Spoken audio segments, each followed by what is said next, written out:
படுகா தினத்தை முன்னிட்டு மத்திய தகவல் ஒலிபரப்பு மற்றும் நாடாளுமன்ற விவகாரங்கள் துறை இணையமைச்சர் எல் முருகன் வாழ்த்து தெரிவித்துள்ளார்.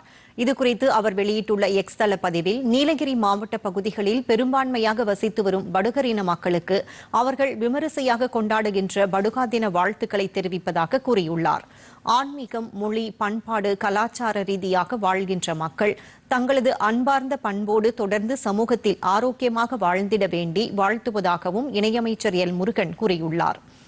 மேலும் இந்த வாழ்த்துச் செய்தியில் பல்வேறு அரசு மற்றும் அரசியல் பணிகளுக்காக நீலகிரி மாவட்டத்தில் சுற்றுப்பயணம் மேற்கொண்டிருந்த போது படுகா சமுதாய மக்களோடு எடுத்துக்கொண்ட புகைப்படங்களையும் பகிர்ந்துள்ளார். இதேபோல் பாஜக மாநில தலைவர் நயினார் நாகேந்திரன் வெளியிட்டுள்ள வாழ்த்துச் செய்தியில், நீலகிரி மாவட்டம் உட்பட உலகின் பல பகுதிகளில் பரவலாக வசித்து வரும் படுகர் இன மக்களின் கலாச்சாரமும் பாரம்பரியமும் பாரதத்தின் அடையாளங்களில் ஒன்றாக உள்ளதாக கூறியுள்ளார். மேலும் இந்த பண்பாடு மேன்மேலும் தழைக்க வேண்டும் எனவும் அதன் சிறப்பு அடுத்த தலைமுறையினருக்கும் தொடரட்டும் எனவும் வாழ்த்து தெரிவித்துள்ளார்.